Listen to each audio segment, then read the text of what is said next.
नमस्कार मंडळी. तर आज ना मी खूप दिवसानंतर लवकर उठले होते आणि जेव्हापासून मी हॉस्टेलवरतून घरी आली आहे ना, मी खूप वेळपर्यंत झोपते. तर आज आमची सगळी फॅमिली निघाली होती. आजीचं वर्षश्राद्ध होतं तिकडे. तर मी मस्त असं रेडी झाले. मम्मी पण रेडी झाली आणि त्यानंतर पप्पा गाडी घेऊन आले होते. आणि आजचा ब्लॉग ना जरा मोठा होणार आहे, तर प्लीज पूर्ण बघा, ओके. त्यानंतर ना आम्ही सगळेजण निघालो आणि नंतर ना मी मस्त असं झोपून घेतलं गाडीमध्ये, कारण लवकर उठले होते, मला झोपच कंट्रोल होत नव्हती. आणि नंतर मग आम्ही नाश्ता करायला थांबलो तिकडे. मी मस्त असं मिसळ पाव आणि ब्रेड वडा नाश्ता झाल्यानंतर ना मी मस्त असं माझा घेतला होता, कारण ना वॉमिटिंगचा खूप मोठा त्रास आहे मला. त्याच्यामुळे मी खूप जास्त प्रवास टाळत असते, करतच नाही यार. मला खूप जास्त वॉमिटिंग होतात, पण आता खूप जास्त कमी झाले ते. आणि वॉमिटिंग होऊ नये म्हणून ना मी गाडीमध्ये पूर्ण टाइम गाणे ऐकत असते.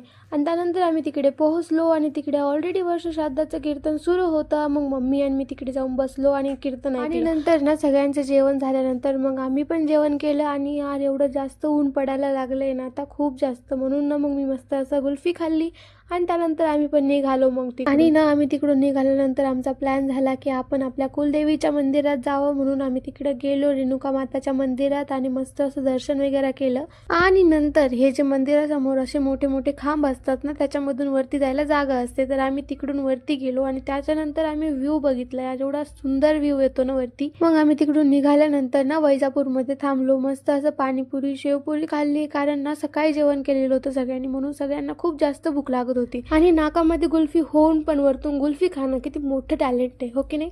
आणि त्यानंतर आम्ही पोहोचलो गावामध्ये. मग ओके, बाय बाय.